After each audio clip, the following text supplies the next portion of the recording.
à l'ultra-précision. Je pense que Roger pourra Exactement. nous expliquer en quoi nous avons encore augmenté dans cette précision.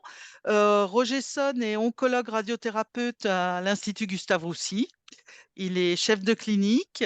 C'est aussi un membre actif de la Société française du cancer.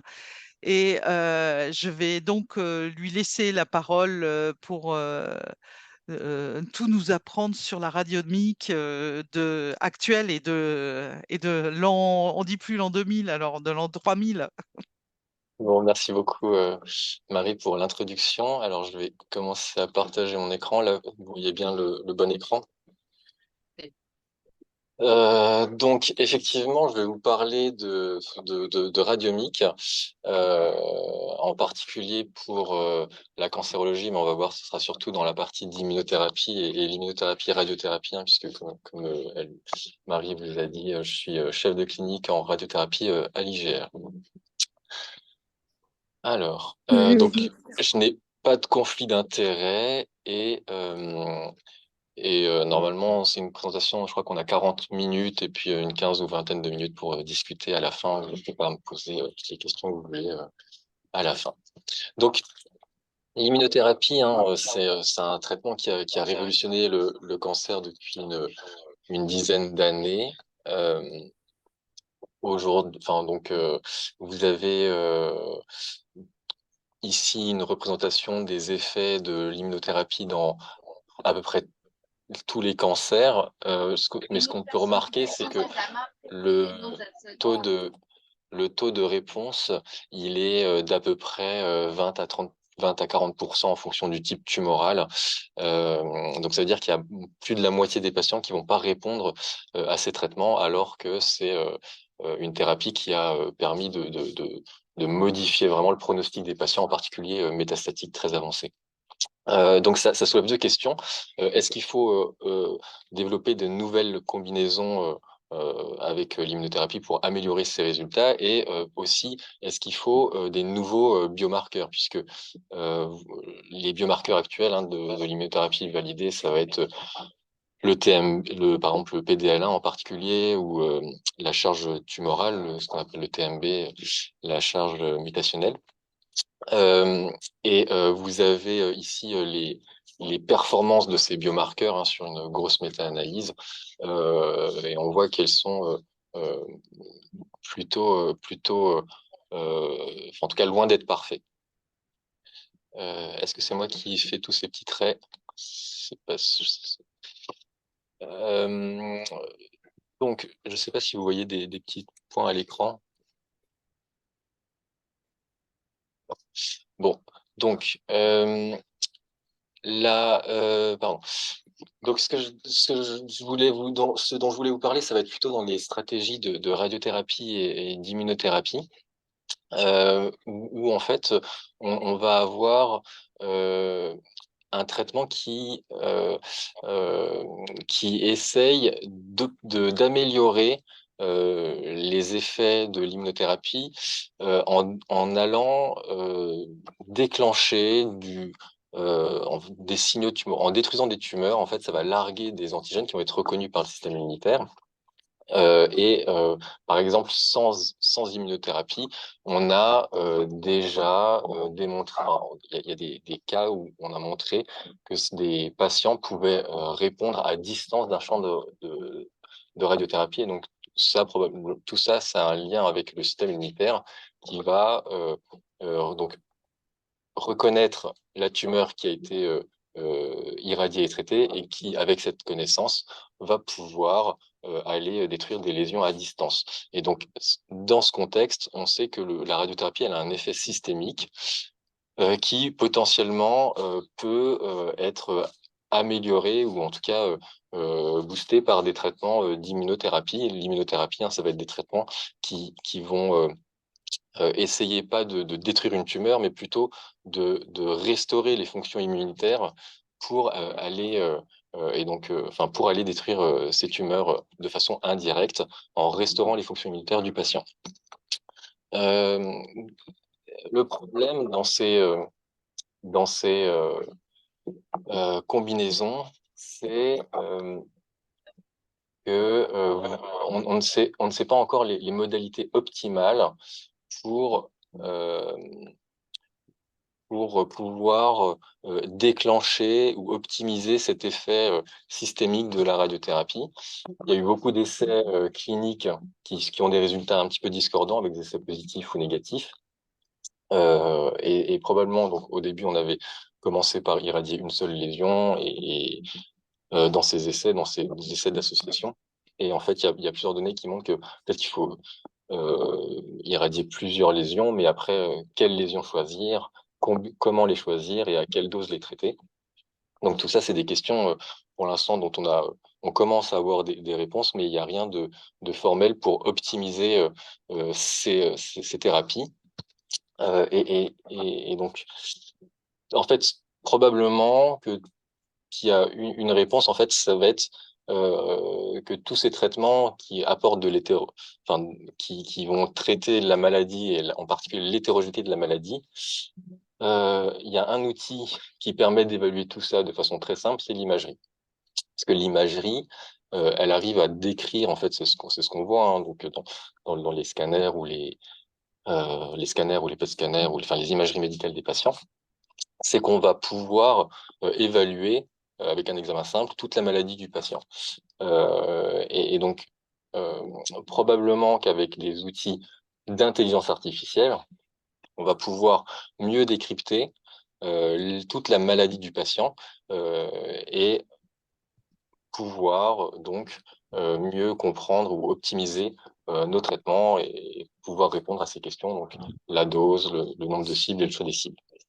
Et donc c'était une longue introduction, mais je voulais donc c'était pour situer un petit peu le contexte de ce que je fais et donc l'intelligence artificielle appliquée à l'imagerie.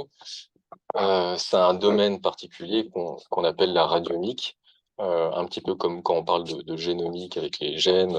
Tout ça, c'est pour décrire en fait qu'on a une discipline qui va chercher à traduire l'imagerie de façon quantitative, et donc on va obtenir un très grand nombre de variables quantitatives pour décrire une image. Et contrairement aux modèles classiques qui vont chercher euh, une une réalité biologique avec une biopsie de façon invasive. Ici, vous allez avoir euh, des modèles statistiques pour essayer d'associer une caractéristique d'imagerie à une caractéristique de la maladie. Et donc, euh, dans, donc ça, c'est la méthode, on va dire, générale de ces approches dites de radiomique.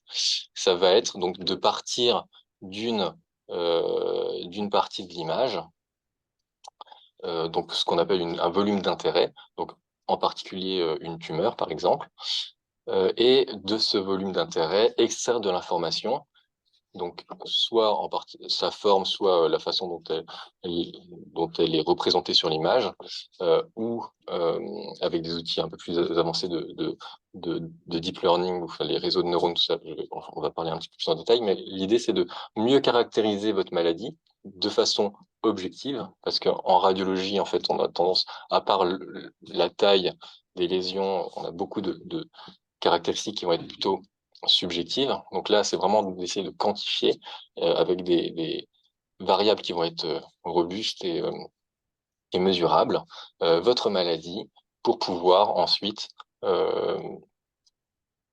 mieux caractériser donc la maladie spécifique du patient et potentiellement orienter des traitements spécifiques. Donc ça, c'est ce qu'on appelle la médecine de précision. Je vais juste parler très brièvement de qu'est-ce qu'on extrait en fait quand on parle de, de radiomique et comment on traduit une imagerie en données quantitatives. Donc, donc en fait, une image en fait, c'est des niveaux de noir et de blanc, des niveaux de gris. Et donc, on peut quantifier le nombre de voxels. Donc, les voxels, ça va être les pixels qui constituent votre image, en fonction de leur nombre et de leur intensité. Et donc, tout ça, si on les met dans un graphique, ça fait un histogramme. Et donc, par exemple, ici, vous avez 4 images très simples avec 8 voxels noirs et 8 blancs. Et donc, vous avez ici l'histogramme représentatif. Le problème, c'est que vous voyez, quand on fait juste compter le nombre de voxels en fonction de leur intensité, eh bien, ça ne prend pas en compte l'image. Là, vous avez 4 images qui sont complètement différentes, mais on arrive au même histogramme. Et c'est pour ça qu'il y a des index qui vont être beaucoup plus compliqués. On ne va pas les passer en détail, mais l'idée, c'est de partir de votre image, de la traduire en chiffres, et ensuite de reconstruire des matrices qui vont représenter certains patterns de, de enfin, certains schémas dans votre image. Soit parce que vous aurez une répétition de certaines valeurs dans un sens, soit parce que vous aurez certaines valeurs à côté d'autres valeurs. Et donc, ça, vous construisez en fait plein de matrices et vous extrayez de nouveaux index à partir de ces matrices. Donc, en fait, avec ces méthodes, on arrive à avoir des centaines, voire des milliers de variables pour traduire une image. Après, vous avez des index qui sont beaucoup plus classiques, comme les index de forme. Donc, on a le volume des lésions qu'on veut analyser, mais on a aussi leur sphéricité, leur régularité, etc. Et enfin, vous avez des index qui vont être beaucoup plus compliqués et qui vont pas être... Donc, tout ce que je vous ai montré, c'était des index qui sont calculés à la main, en fait. Enfin, pas vraiment à la main, mais en tout cas, une formule mathématique qui permet d'écrire ces index et d'extraire ces index. Et puis ensuite, vous avez le deep learning. Donc, le deep learning, c'est des réseaux de neurones. C'est de l'apprentissage profond. Et donc ça, en fait, c'est à partir de l'image brute ou alors de parties de l'image brute. Et en fait, avec des itérations successives, l'ordinateur va apprendre enfin, en tout cas, il va découvrir des parties de l'image qui vont être plus ou moins intéressantes pour faire une tâche donnée. Et donc, c'est ce qu'on représente ici. Là, c'est des cartes d'intérêt.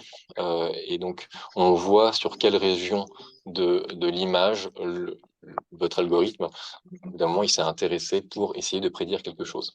Donc là, ça peut être par exemple pour faire une autosegmentation d'une tumeur ORL, ici, qui apparaît ici plusieurs fois. Et on voit qu'il se dit à certains moments, il s'est intéressé aux structures osseuses, en particulier à la mandibule, pour reconnaître l'environnement ORL du patient. Donc, voilà, donc ça, c'est des index qui sont un peu plus compliqués, en tout cas complexes, mais qui peuvent apporter beaucoup d'informations pour le patient. Après,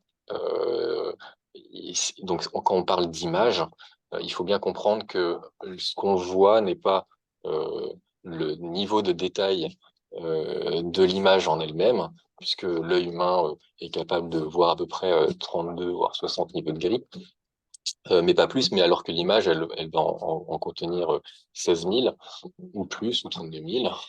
Et donc, en fait, il y a des étapes de normalisation des images qui vont se faire pour pouvoir, essayer de réduire la dimension des images pour les entraîner, enfin pour qu'elles soient exploitables plus facilement, et aussi pour essayer de standardiser des différents centres, des différents protocoles d'acquisition d'images de centres différents, pour pouvoir rendre comparables, en tout cas, les images extraites d'un centre avec un autre. Donc tout ça, c'est des étapes qu'on dit de pré-processing pour uniformiser les images.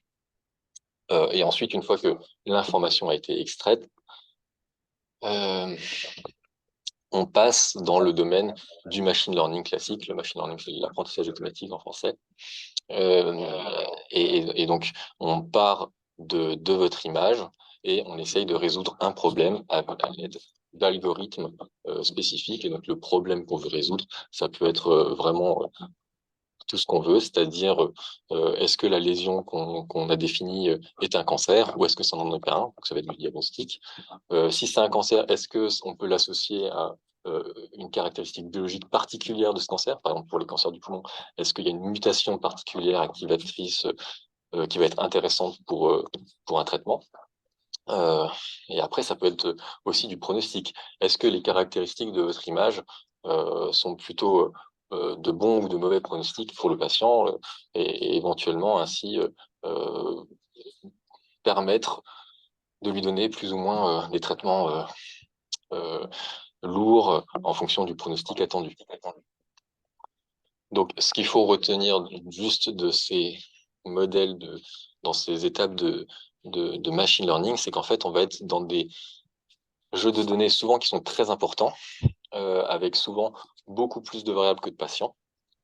Et donc ça, c'est pour ça on sort du domaine statistique classique, dont on a l'habitude en médecine, puisqu'en fait, dès qu'il y a plus de variables que de patients, en fait, il y a souvent plusieurs solutions au problème, et donc il faut souvent pénaliser les modèles.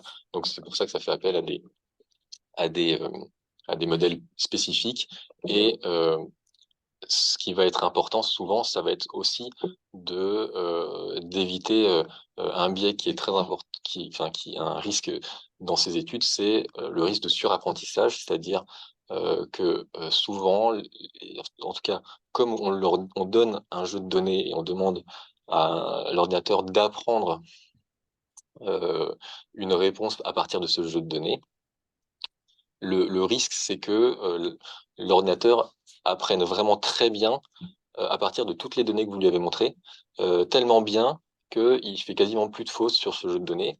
Mais par contre, toutes les réponses qu'il va enfin, par contre, le modèle peut ne pas être, validé sur des nouvelles données. Par exemple, il y a des il y a des exemples, hein, qui sont assez connus. Par exemple, vous pouvez donner des images, d'écuries, enfin, ou de chevaux, à un modèle pour qu'il essaye de reconnaître des chevaux, et en fait, ce qu'il va reconnaître, c'est, le petit logo, parce que toutes les images venaient de la même écurie, et donc en fait, il va juste reconnaître une partie de l'image qui n'est pas un cheval, et il va savoir que toutes les images qui ont ce petit logo, c'est des images de cheval, et donc si vous leur montrez, enfin de chevaux, pardon, et donc si vous leur montrez si vous lui montrez, des nouvelles images de chevaux, comme il y aura pas le logo, il va pas réussir. Donc tout ça, c'est des biais liés à ce qu'on appelle du surapprentissage. Hem et donc c'est pour ça que, pour éviter ce biais, ce qui est important, c'est d'avoir des données indépendantes, souvent qu'on appelle, un données de test, soit qui viennent du même centre, mais des données qui n'ont pas été touchées pendant toute la phase d'apprentissage, soit des données d'un centre extérieur. Très important pour assurer ce qu'on appelle la validité externe des outils. Hem et donc toutes ces étapes, heu, en fait, vont, être importantes, pour que les modèles développés en intelligence artificielle et en imagerie soient, valables et exploitables d'un centre à l'autre. C'est l'objectif, hein, du développement de ces outils, en faire des biomarqueurs d'imagerie qui puissent être utilisés, par tout le monde, quelle que soit, l'imagerie, et cetera. Et donc, vous avez vu, hein, qu'il y a beaucoup d'étapes, à respecter, et donc chacune de ces étapes est susceptible, si elle est mal faite, d'entraîner un biais qui va, limiter, la validité externe du modèle. Donc c'est pour ça qu'il y a plusieurs initiatives, hein, qui ont essayé de faire des recommandations de bonnes pratiques de ces outils. Vous avez ici le Radiomix Quality Score qui va coter, chaque partie, de la méthodologie de développement de ces outils, et vous avez aussi une initiative internationale qui essaye d'uniformiser toutes les variables extraites, précalculées, prédéfinies par des calculs mathématiques, hem, pour que, un logiciel d'extraction puisse être comparable, à, un autre logiciel d'extraction de caractéristiques radiomiques. Ça c'est, heu, Ça c'est très important, et on en vient à, finalement, la question du début, c'est, en quoi, la radiomique, est intéressante pour l'immunothérapie. Et vous avez ici, en fait, c'est la courbe du nombre d'études radiomiques qu'on peut trouver sur la base de données PubMed.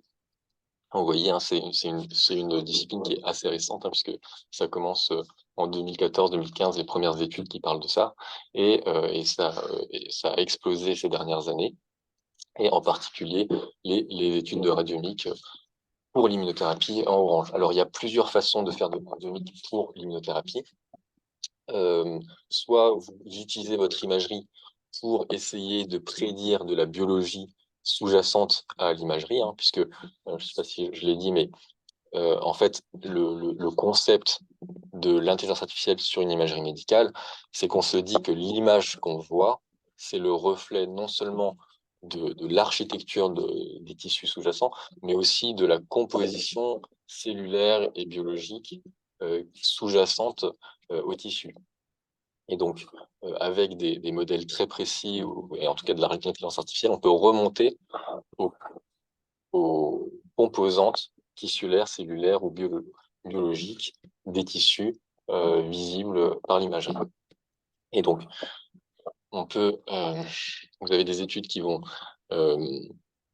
essayer d'estimer des voies de signalisation inflammatoires, immunitaires, dont on sait qu'elles vont être intéressantes pour l'immunothérapie. Après, vous avez des études qui vont essayer de corréler donc des signatures biologiques à de la réponse à l'immunothérapie. Et finalement, aussi, la dernière méthode, ça va être d'essayer de corréler directement une imagerie avec une réponse à l'immunothérapie, sans connaître le lien forcément avec la biologie sous-jacente. Et donc ça va être des modèles qui vont être plutôt boîte noire, du coup, dont on ne comprend pas très bien ce qu'ils font, mais qui n'auront pas les limites d'être dictées par les connaissances actuelles de la médecine et potentiellement apporter de nouvelles connaissances dans l'évaluation et la prédiction de la réponse à ces traitements. Alors, nous, on a, là, je vais vous présenter un petit peu nos travaux pour essayer d'illustrer un petit peu tout ça. Dans le laboratoire dirigé par Eric Deutsch à Gustave Roussy, où j'ai travaillé. On a donc utilisé les scanners injectés des patients pour essayer de développer un score qui va être corrélé à l'infiltration lymphocytaire CD8 en particulier, puisque les lymphocytes TCD8, ça va être les lymphocytes effecteurs qui vont venir détruire les tumeurs. Et souvent, les immunothérapies, elles jouent sur ces lymphocytes pour en particulier restaurer leur fonction immunitaire. Et donc, on s'était dit qu'avec un scanner, on pouvait essayer d'estimer probablement que les caractéristiques des scanners peuvent permettre de remonter à la quantification des lymphocytes dans les tumeurs analysées. Et donc, on a utilisé on avait donc une étude de patients avec des biopsies et de l'ARN pour pouvoir estimer la population lymphocytaire. Et comme ça, avec un algorithme, on a réussi à développer cet outil qui était du coup corrélé avec l'infiltration lymphocytaire en transcriptomique, donc en ARN, mais aussi à la survie des patients. Donc, en prenant les scanners initiaux des traitements des patients traités par immunothérapie, on a montré que si, en analysant une tumeur de ces patients, l'infiltration lymphocytaire était élevée, les patients avaient une meilleure survie à l'immunothérapie. Donc, vous voyez, hein, les AUC, elles sont loin d'être parfaites, hein. Une courbe de performance parfaite, elle va tout en haut à gauche. Mais si vous vous rappelez de la première diapo que j'ai montrée sur les performances des biomarqueurs actuels, en fait, on est à peu près similaire. Sauf que l'avantage de cet outil, c'est que c'est un outil qui va être non invasif. Et on va le voir. Là, dans cette étude, il avait été appliqué à une seule lésion, mais le gros avantage de ces outils, c'est qu'ils vont pouvoir être, en tout cas, ce qu'on espérait à ce moment-là, pouvoir être appliqué à l'échelle de plusieurs lésions pour faire des biopsies virtuelles successives, ce qu'on ne peut pas faire. Enfin, on pourrait le faire, mais en tout cas, c'est difficilement faisable chez des patients, euh, difficilement acceptable de réaliser plusieurs biopsies à plusieurs endroits différents pour le même patient. C'est un peu lourd. Donc, on a réalisé une deuxième étude, cette fois-ci chez des patients traités par radiothérapie et immunothérapie. Et donc, dans ces études, vous avez un petit peu tout le reflet de ce qui peut être hétérogène, c'est-à-dire que vous avez une maladie métastatique, et on sait que dans les cancers, hein, les maladies métastatiques, elles ont une hétérogénéité interlésionnelle, c'est-à-dire que toutes les lésions ne se ressemblent pas forcément. Elles n'ont pas forcément les mêmes caractéristiques, ce qui peut expliquer des évolutions dissociées, et en particulier en immunothérapie, avec des lésions qui vont répondre et des lésions qui vont progresser. Et dans ce genre d'études où on va faire un traitement systémique, donc un traitement qui passe par les veines dans tout le corps du patient, et donc qui va accéder à toutes les lésions, dans ce genre de traitement, si on va rajouter une radiothérapie ciblée à une seule lésion, on a aussi un traitement qui est du coup hétérogène, avec un traitement qui est avec des lésions qui vont être traitées par et de la radiothérapie et de l'immunothérapie, et des lésions qui vont être traitées que par immunothérapie. Donc ici, on avait une centaine de patients et on a analysé une lésion irradiée et deux lésions non irradiées par patient. Et ça, c'est une diapo un petit peu compliquée, mais c'est juste pour vous montrer cette histoire d'hétérogénéité de réponse. Donc là, vous avez chaque barre étant l'intervalle, l'éventail de la réponse des lésions analysées dans un seul patient. Donc chaque barre est un patient, et vous avez ici la réponse des lésions à la première évaluation. Donc quand on est en dessous de moins 30%, c'est-à-dire que que cette lésion analysée, elle a diminué de 30%, et donc qu'elle a répondu. Et les lésions au-dessus de 20%, c'est les lésions qui ont progressé. Et donc, ce qu'on peut voir, c'est qu'effectivement, il y a des patients qui ont toutes les lésions analysées qui vont répondre, des patients qui sont uniformes répondeurs, des patients qui vont beaucoup progresser, donc en orange, et les patients qui ont des lésions qui progressent et des lésions qui répondent, ce qu'on appelle les réponses dissociées. Et donc, ça montre en fait que si vous faites une biopsie d'une lésion, eh bien peut-être que vous allez rater l'information de l'hétérogénéité, puisque peut-être que ça va être la lésion qui va répondre, et en fait votre patient il va progresser parce que il va avoir d'autres lésions, mais qui vont pas avoir le même profil de réponse.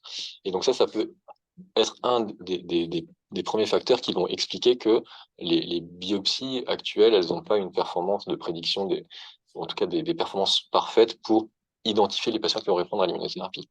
Donc il y a vraiment une importance d'essayer d'évaluer toute la maladie du patient pour pouvoir prédire leur réponse de la façon la plus précise possible. On peut voir ici avec les courbes de survie que les patients qui ont une réponse dissociée dans cette étude avaient des courbes de survie qui étaient moins bonnes que les autres patients, et qui étaient à peu près similaires aux courbes des patients qui n'ont que des lésions qui progressent. Donc c'est pour ça que c'est important de pouvoir évaluer la maladie à l'échelle lésionnelle. Et en plus, ce qui est intéressant ici, c'est que là, vous avez en bleu les lésions non irradiées, en rouge les lésions irradiées. Et en fait, les lésions qui répondent le plus souvent, vous voyez, c'est pas tout le temps les lésions qui ont été irradiées. Ça veut dire qu'il y a vraiment un phénomène systémique qui se produit. euh, donc, c'est vraiment un système complexe qui nécessite d'être évalué de façon approfondie pour essayer de mieux comprendre les mécanismes. Et donc, ce qu'on avait fait, c'est qu'on a essayé d'évaluer la distribution du score radiomique par patient, vu qu'on avait plusieurs évaluations. C'est un peu comme si on avait fait 3 biopsies virtuelles par patient.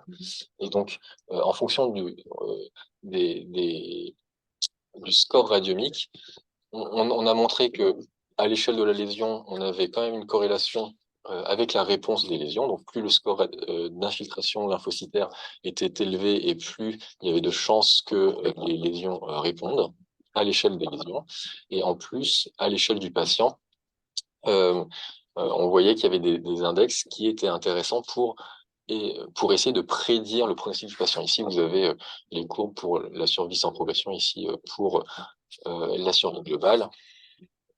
En fait, c'est un peu compliqué, mais ici, vous avez ce qui est représenté, c'est les hazard ratios, c'est-à-dire la probabilité que le patient réponde ou progresse en fonction de la distribution du score radiomique. Et donc, vous avez ici des index comme la moyenne ou le maximum ou l'écart type qui ne fonctionnent pas, puisque quand votre barre elle touche la barre 1, c'est que il n'y a pas de relation significative avec la survie. Et il y a d'autres index qui marchent très bien, comme l'entropie. L'entropie, c'est l'hétérogénéité de la maladie. Donc, plus les patients ont des lésions qui sont hétérogènes, et plus, a priori, ils sont de mauvais pronostics, puisque la courbe est de l'autre côté du 1. Et à gauche de cette barre, c'est plutôt des patients qui vont répondre en fonction de ce marqueur. Et donc, le problème de l'entropie, c'est que l'hétérogénéité de la maladie, c'est un concept qui est fort intéressant, mais dont on a peu d'impact en clinique, puisqu'on ne va pas pouvoir diminuer l'hétérogénéité de la maladie. Par contre, vous avez ici donc la valeur minimale du score CD8 chez les patients. Donc c'est la lésion la moins infiltrée ici qui avait l'air plutôt corrélée avec le pronostic du patient, en particulier la PFS. Et la survie globale, c'était un peu plus mitigé, mais si on regardait les valeurs extrêmes, c'était quand même intéressant, en particulier pour les lésions non irradiées. Et en fait, cette valeur, donc c'est un peu compliqué, mais je vous ai représenté ici un petit schéma. Donc globalement, vous prenez, c'est comme si vous faisiez trois biopsies virtuelles. Et vous regardez l'infiltration minimale. Donc, la valeur de cette infiltration minimale, si elle est faible, votre patient il aura une mauvaise survie. Et si plus elle augmente, et plus votre patient aura une bonne survie, quelles que soient les autres valeurs. Et donc, en fait, ça montre en fait plutôt une sorte de, de threshold, de limite, qui fait que si plus votre infiltration minimale est élevée, plus ça veut dire que toutes les autres elles sont élevées et plus votre patient répond. Et l'avantage de cet index, c'est que c'est facile comme on a fait les biopsies virtuelles de toutes les lésions, on sait quelle est la lésion qui a le score minimal. Donc on sait identifier la lésion péjorative. Et donc ça peut permettre de guider un traitement ciblé pour détruire ces lésions et potentiellement laisser les autres lésions répondre à l'immunothérapie. Donc ce concept de lésion la moins infiltrée avec une valeur pronostique, il a été démontré en biologie dans cette étude. Donc c'est avec l'immunoscore de Jérôme Gallon. Donc c'est un score lymphocytaire, mais cette fois-ci en anatomopathologie. Dans leurs travaux, donc c'était un score qui était développé initialement pour les cancers opérés. Donc ensuite ils évaluaient les lymphocytes et donc ils arrivaient à estimer le pronostic des patients. Donc c'est facile, une tumeur, une opération, un pronostic. Et ils voulaient savoir pour les patients métastatiques s'ils faisaient plusieurs biopsies, comment leur immunoscore allait marcher pour le pronostic du patient. Et donc là, ils sont dans le même problème que nous. Ils ont 3, 4, 5 informations pour le même patient. En plus, les informations, elles sont hétérogènes. Il peut y avoir des lymphocytes, des infiltrations élevées, des infiltrations faibles. Et ce qui montre, c'est que quand vous prenez la moyenne de l'infiltration de ces biopsies, la prédiction, elle est moins bonne que si vous prenez le minimum, c'est-à-dire la lésion la moins infiltrée. Et donc, en fait, on retombe sur le même rationnel. Et donc, c'était vraiment intéressant de voir que ce qu'on a montré juste avec des outils numériques a vraiment une correspondance à un rationnel biologique sous-jacent. Et en plus, donc on a fait une autre étude chez des patients qui avaient cette fois-ci que des mélanomes, métastatique. Et cette fois-ci, on a essayé d'évaluer une dizaine de lésions par patient. Et on retrouve la même chose que dans l'étude précédente avec ce score radiomique minimum. Donc la lésion la moins infiltrée qui est le plus associée au pronostic. Donc là, ça montre que on a maintenant un outil qui va permettre d'évaluer à l'échelle de la lésion cette infiltration lymphocytaire. Et ce qui est intéressant, c'est que cet outil, euh, il, il, il a aussi été évalué par des équipes indépendantes. Il y a une équipe donc à Chicago qui a montré dans 2 études successives euh, de patients traités par radiothérapie et immunothérapie qu'en utilisant notre score radiomique, euh, ils arrivaient, enfin en tout cas ce score était associé à la réponse des lésions au niveau local, mais aussi à la réponse du patient, que ce soit en survie sans progression ou en survie globale. Et en plus, dans cette étude, le score radiomique, c'est un des scores les plus importants pour la prédiction de la réponse de ces patients. Donc ça montre donc cette histoire de validité externe dont je vous parlais tout à l'heure, euh, euh, que c'est un outil qui, a priori, a l'air utilisable sur des données extérieures, puisque là, on a plusieurs études indépendantes.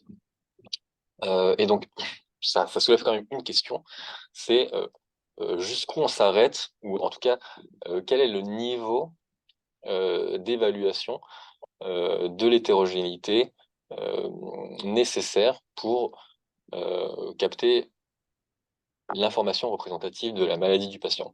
Parce que vous avez des patients qui vont être très fortement métastatiques. Donc ici, par exemple, vous avez un patient avec une centaine de lésions,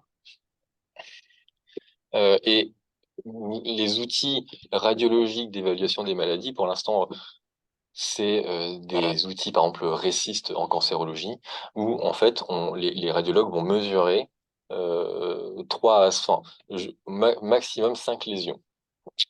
Et donc, c'est pour ça qu'ici, on a essayé d'évaluer, si on évalue entre 5 et 10 lésions, quelle est la part de l'hétérogénéité qui est retrouvée par rapport à l'hétérogénéité globale du patient, sachant qu'on a de cette fois-ci tout contouré. Et donc, en fait, on montre que si vous analysez que 5 lésions, en fait, vous pouvez perdre la moitié, 60, enfin, en tout cas, vous ne captez que la moitié de l'information de l'hétérogénéité contenue dans la maladie du patient. Donc, c'est pour ça que il faut probablement augmenter le nombre de lésions analysées. Après, on a l'impression d'atteindre un plateau au-dessus de 10. Mais en tout cas, il y a vraiment une question sur jusqu'à quel point faut-il analyser les lésions, toutes les lésions du patient. Et donc ça, alors, quand on doit sélectionner individuellement chaque lésion, c'est un petit peu fastidieux, mais heureusement, on va avoir des outils numériques d'intelligence artificielle qui vont nous permettre d'évaluer en fait de façon automatique, un petit peu détecter de façon automatique toutes les lésions du patient et du coup appliquer ce genre d'outils automatiquement. Alors, et donc c'est pour ça que je vous parlais tout à l'heure d'ultra précision, puisque cette fois-ci on n'est plus à l'échelle du patient, mais on pense que ça va être des outils qui vont permettre d'aider en tout cas à l'élaboration de nouvelles stratégies individualisées pour le patient, mais également pour sa maladie propre à l'échelle de la lésion.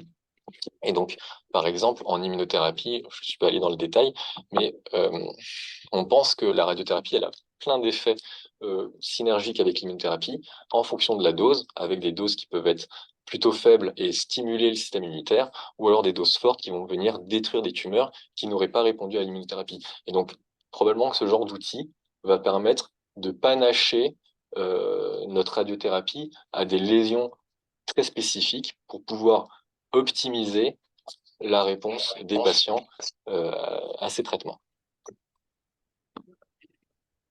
Alors, je vais terminer sur quelques autres applications. Donc, il y a beaucoup d'outils aujourd'hui qui vont être développés en imagerie. en particulier ce qu'on appelle les immunotèpes. Ça va être des traceurs par exemple, radioactifs qui sont fixés, qui vont fixer spécifiquement les lymphocytes CD8 ici, donc potentiellement voir mieux ce qu'on essaye nous, ce qu'on prédit. Eux, avec les immunotèpes, c'est quelque chose qu'on arrive à voir effectivement, puisque c'est vraiment des anticorps qui vont être ciblés sur les lymphocytes. Alors, et donc ça, c'est des nouveaux outils qui se développent actuellement et qui ont l'air très intéressants pour l'immunothérapie.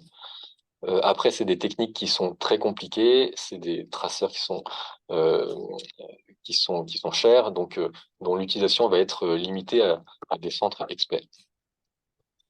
Et enfin, on peut donc essayer dans le laboratoire, on essaye d'essayer de valider, ou en tout cas essayer d'apporter plus d'explicabilité aux modèles qu'on développe pour vérifier dans des modèles murins, par exemple, qu'on a vraiment des corrélations entre l'imagerie, ce qu'on voit, les modifications au cours du temps et les modifications véritables sur les tumeurs qui vont être analysées au microscope. Et puis, un dernier petit point, ce que je vous ai montré, c'est des outils qui sont à l'échelle d'un groupe de lésions, enfin un groupe de voxels, ce qu'on appelle une radiomique globale, puisqu'on va globalement analyser un volume d'intérêt. Mais en fait, c'est des outils qu'on peut aussi utiliser à l'échelle locale, c'est-à-dire au voxel près. Donc en fait, on peut créer des cartes de radiomique euh, avec les mêmes calculs préfaits dont on avait parlé avant, et potentiellement les corréler directement avec de l'anatomopathologie. Alors ici, c'est une carte de texture locale. Euh, Ici, la pièce opératoire d'une métastase cérébrale d'un mélanome. Et en fait, on peut voir qu'il y a des petites correspondances entre certaines zones anatomiques et fonctionnelles par rapport à la NAPAT. Bon, ça, c'était quelque chose de très empirique, un peu fait à la main. C'était fait il y a quelques années par Sylvain Rezé, qui était en thèse dans notre laboratoire.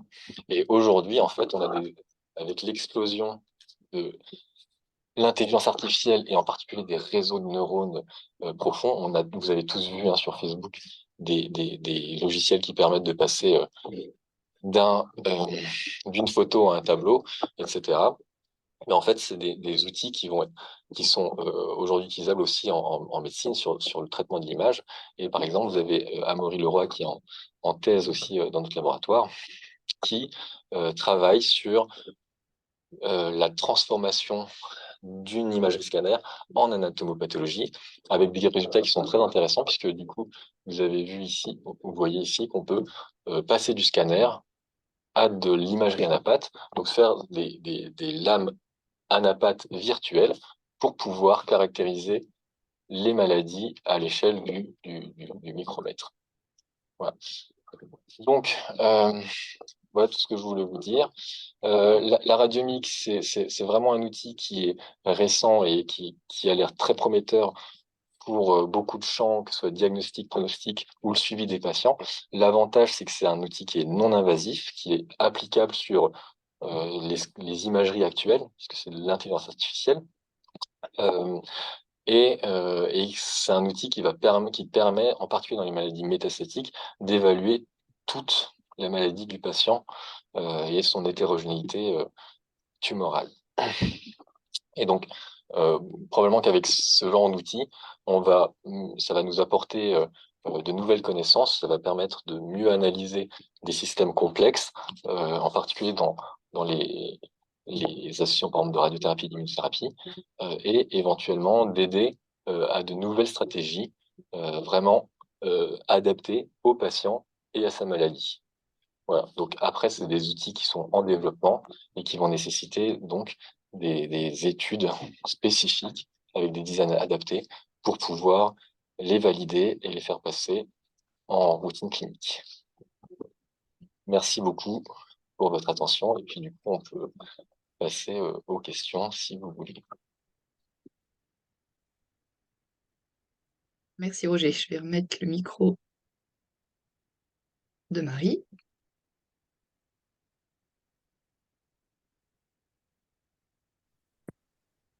Voilà, ça y est, j'ai retrouvé la parole. Merci beaucoup, Roger. Donc, on va pour cette passionnante présentation, on va passer aux questions dans l'assistance. Donc, est-ce qu'il y a une question, quelqu'un qui voudrait poser une question tout de suite? Bon, bah, je vais commencer le temps que vous réfléchissiez à vos questions.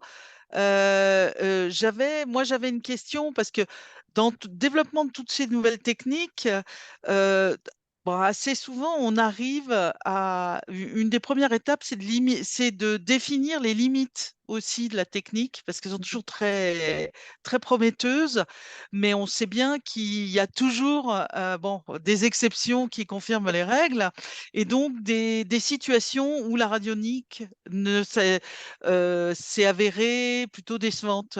Il y a des exemples déjà de ce type de situation, de Oui, pathologie? effectivement, il y a, c'est un petit peu le problème des boîtes noires, c'est que quand on comprend pas très bien ce qu'ils font, des fois, on peut faire des associations qui sont pas forcément très intéressantes.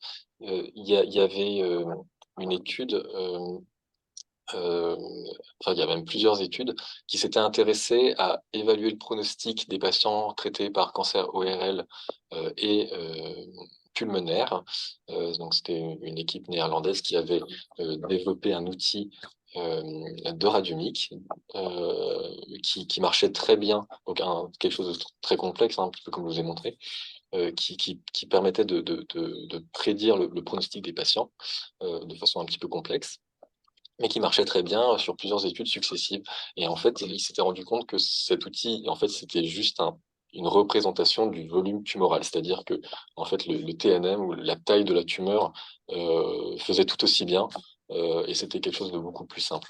Donc c'est pour ça que il y a vraiment, il faut avoir des précautions. C'est des outils qui doivent être développés avec beaucoup de rigueur, pour voir si ça apporte de l'information, ou si c'est redondant avec ce qu'on fait déjà de Mm, façon assez simple. Et donc c'est là où intervient toutes ces histoires de validité externe, mhm. pour essayer de les comprendre. Et personne n'a une question là, une autre question à poser, donc je continue au moins dans la même verve. C'est l'intérêt de la radiomique, c'est son côté non invasif, donc la possibilité de répéter. Et je sais, tu l'as abordé en expérimental, on regarde un peu la dynamique Oui. justement de l'évolution. Est-ce que vous avez tenté des choses chez les patients également, d'utiliser les notions de dynamique d'évolution de la tumeur? Alors, nous, on n'a pas de résultats encore en cours. Enfin, on est en train de le faire et de l'évaluer parce que c'est vraiment quelque chose de très intéressant, effectivement. Et dans les premières choses qu'on voit, c'est quelque chose qui a l'air très prometteur. Alors, par contre, ce qui a déjà été fait et ce qui est déjà enfin, il y a beaucoup d'études qui font ce qu'on appelle du delta radiomique. Donc en fait, qui vont prendre le scanner, par exemple, de première évaluation et le scanner avant traitement, et qui vont voir les variations des index radiomiques, et voir si ces variations, elles sont corrélées à la réponse du patient. Donc le problème de ces études, c'est que souvent, c'est des scanners qui sont faits à 2-3 mois, pour lesquels on a déjà une vraie valeur de la réponse des traitements, puisque avec Resist, Mhm, même si ça améliore un petit peu, ça permet de mieux séparer les courbes des patients que Resist dans les études qui essayent d'évaluer ça. Pour l'instant, l'intérêt, il est pas encore pertinent cliniquement, mais mhm, c'est très prometteur, par exemple, pour des évaluations très précoces, ce qu'on fait pas encore en clinique. Par exemple, si on fait des scanners à 2-3 semaines ou 1 mois, peut-être que ces outils vont être beaucoup plus sensibles pour essayer d'arrêter plus précocement un traitement ou pas, par exemple. Oui, par exemple, tu signalais les tumeurs, que toutes les tumeurs n'ont pas besoin éventuellement d'être irradiées de la même façon.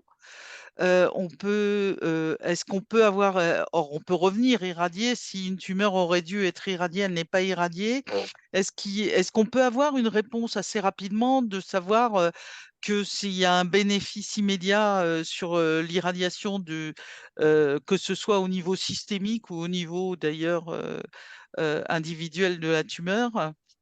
Bah, en tout cas, aujourd'hui, pour une évaluation d'un bénéfice d'une radiothérapie, souvent on va plutôt se mettre à 3 mois. Mm, Donc ça, mhm, ça laisse beaucoup de temps où les patients sont un petit peu dans l'incertitude et c'est un peu, ça génère un peu de stress, effectivement. Donc effectivement, c'est le genre d'outil. Et puis après, bon, après, on peut il y a d'autres outils, hein, qui peuvent être développés pour essayer d'avoir des réponses plus précoces, hein. Par exemple, l'ADN tumoral circulant, les prises de sang qui peuvent essayer de capter l'information tumorale. L'avantage, donc la différence, c'est que ça va être des outils qui vont être, enfin, tout ce qui va être de la biologie, c'est un petit peu le résumé de votre maladie, alors que l'imagerie, ça va voir vraiment les caractéristiques euh, du patient et à chaque organe.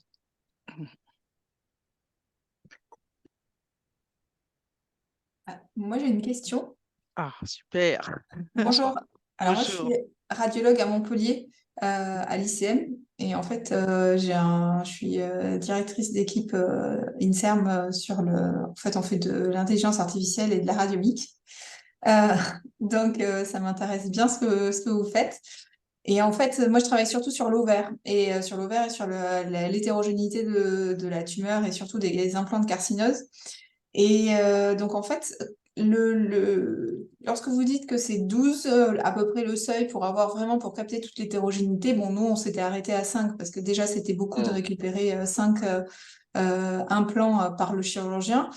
12, ça a été corrélé avec l'anapathe ou c'était juste une Non, évaluation de l'hétérogénéité? oui, c'est une évaluation de l'hétérogénéité, euh, mais c'est un peu mathématique, c'est-à-dire que en fait, c'est les index, je suis pas allé dans le détail, mais c'est des index de plus c'est hétérogène et plus l'index est élevé. Et donc, à quel moment, enfin, si on évalue que certaines lésions, quel est le taux d'hétérogénéité de notre compère, en fait. Mais ça, c'était plus c'est un petit peu comme, c'est comme si on évaluait la divergence des, des, des résultats en fonction du nombre de lésions. C'est un peu plus simple. D'accord, ok. Donc c'était juste radiologique et c'était plus un concept, hein. C'est vraiment une. Je pense, il y a pas de vérité, hein. Il faut essayer, il faut tester, mais en tout cas, c'était plus pour dire que probablement que trois, quatre, enfin, en tout cas une lésion, c'est sûr que c'est pas suffisant. Et après, il faut essayer en fonction de ce qui est faisable et possible. D'accord. Et j'avais une deuxième commentaire. En fait, vous avez montré les images là, de scanners, enfin, c'est des images générées disto via un scanner, c'est ça? Oui, alors, le, dans ce travail-là, en fait, on va dire que pour l'instant, enfin, Parce que c'est ici, magnifique. Oh. pardon? Parce que c'est magnifique. Et moi, je fais ça, mais avec de l'IRM 9.4 Tesla. Donc, en fait, Ah j'ai oui. le petit bout, mais j'ai la listo, mais j'ai pas généré de toute façon Donc avec intelligence artificielle. là, pour l'instant, elles sont pas complètement. Donc vous avez des images qui sont pour l'instant, il me semble que celles-là, elles sont pas complètement générées, c'est plutôt des fusions élastiques déformées. D'accord. Mais par contre, ce qu'il a fait, c'est un travail qui est extrêmement intéressant, parce qu'en fait, il a essayé de rematcher toutes les coupes anapates avec l'image. En fait, pour ceux qui connaissent pas l'histologie, c'est un peu comme si, en fait, dès que vous avez un tissu Mm. fixé, il est un peu déformé. Et l'idée, c'est d'essayer de retrouver les tissus d'origine. C'est un peu comme si vous essayez de reconstituer la pomme de terre avec le paquet de chips. Et donc, c'est la première étape de son travail. Euh, Et ensuite, une fois que ça c'est fait, ben, il n'y a plus que, on va dire que l'étape de génération de l'image, et en fait, ça, c'est quelque chose de assez simple. Enfin, en tout cas, c'est faisable. Faisable. D'accord. Bon, bah, c'est super intéressant. En tout cas, je prendrai le contact. Bon, ouais, merci beaucoup en tout cas. Pour Merci. rester, Islas, qui avait deux questions. oui, pour rester sur Montpellier dans la dynamique de Stéphanie, je ferai peut-être l'entremetteur avec Roger. Roger, merci beaucoup pour le topo super intéressant. J'ai deux petites questions et qui sont souvent des problématiques en pratique clinique. Ça va être l'effet abscopal et la pseudoprogression sous immunothérapie. Est-ce que tu t'es intéressé à ça et Ouais. peut-être que le radiomix pourrait permettre de répondre en partie à ces problématiques où on sait qu'on n'a pas de réponse absolue sur ces deux sujets? Oui, je me suis intéressé à ça. Le problème, c'est que, en gros, c'est à peu près 10% des patients qui ont des, des réponses dissociées. Enfin, c'est la pseudoprogression ou l'hyperprogression dont tu m'as... Non, pseudoprogression, tu m'as dit. Donc, les pseudoprogressions, c'est les patients qui vont un peu progresser et en fait, qui vont répondre. Oui. Et en fait, je sais pas, ça doit être aussi 10%, non? Mm. Donc, dans les cohortes, en fait, le problème, ça va être le nombre et c'est, du coup, moi, j'avais pas les effectifs, Ouais. parce qu'il faudrait, en fait, ça voudrait dire, si vous voulez faire ce genre d'études, il faudrait trouver 100 patients avec des pseudoprogressions et après 100 patients qui Mm. progressent, ça c'est plus facile pour pouvoir essayer de voir quelles sont les différences entre eux. Mais donc ça veut dire 100 patients qui ont des pseudoprogressions, ça veut dire avoir déjà une base de 1000 patients Mm. enfin, quelque part. Donc moi j'ai pas eu accès j'ai pas accès à ça. Oui, mais Mais dans les métastases, tu as plusieurs métastases qui sont en pseudo-progression. C'est oui, oui. souvent par individu, si tu ramènes au nombre d'objets et non plus au patient, tu dois arriver à avoir des chiffres nettement plus élevés. Par lésion, Par probablement. lésion, oui. Moi, du coup, après, je suis pas allé dans le détail de ça. Donc, c'est pas quelque chose que j'ai analysé particulièrement. Et puis après, en tout cas, c'est quelque chose qui est faisable aussi. Mm. Il faut l'investiguer. Mm. Et pour la deuxième question sur l'effet abscopal, en tout cas dans le papier, on a essayé de le démontrer dans celui qu'on a fait, sachant que dès qu'on met de l'immunothérapie, c'est très difficile d'avoir une bonne définition Mm. de l'effet, de la réponse des lésions hors champ, puisque du coup, c'est des lésions qui reçoivent de l'immunothérapie et qui auraient peut-être répondu même sans Bien radiothérapie. sûr. Donc on a essayé, il y a plusieurs façons de définir l'effet abscopal. Il y en a qui disent que c'est du coup euh, la somme des plus grands diamètres des lésions non irradiées, et d'autres qui disent que ça va être juste une réduction d'au moins une lésion de 30% non irradiée. Donc c'est pour ça qu'en fonction de la définition, vous allez avoir des études qui vont vous montrer 20% d'effet abscopal, d'autres 5%. Enfin, c'est un peu complexe. Ouais. Merci beaucoup. Merci. Euh, bon, je pense qu'il n'y a il n'y a plus d'autres questions. Ben, nous arrivons pile poil à 19 heures, donc à la fin de cette session. Je vous remercie tous pour votre présence et, Merci beaucoup pour l'invitation, en tout cas. Bah, et, merci à toi, Roger. et je pense que voilà, c'est un domaine où chaque année on pourra suivre les avancées parce que qui certainement est prometteur et progresse très rapidement. Donc Merci merci beaucoup. Roger et merci à Merci beaucoup. tous pour votre participation. Bon, et moi, je vous envoyerai le lien du replay demain. Et je voulais déjà vous annoncer le prochain webinaire qui aura lieu le lundi 11 décembre de 18h à 19h, qui sera donné par Frédéric Thomas et modéré par Philippe Pourquier sur l'évolution de la résistance au cancer dans le monde animal. Donc, je vous enverrai l'invitation demain en même temps que le replay. Merci beaucoup. Bonne soirée. Merci beaucoup. Bonne soirée à tout le monde. Bonne soirée.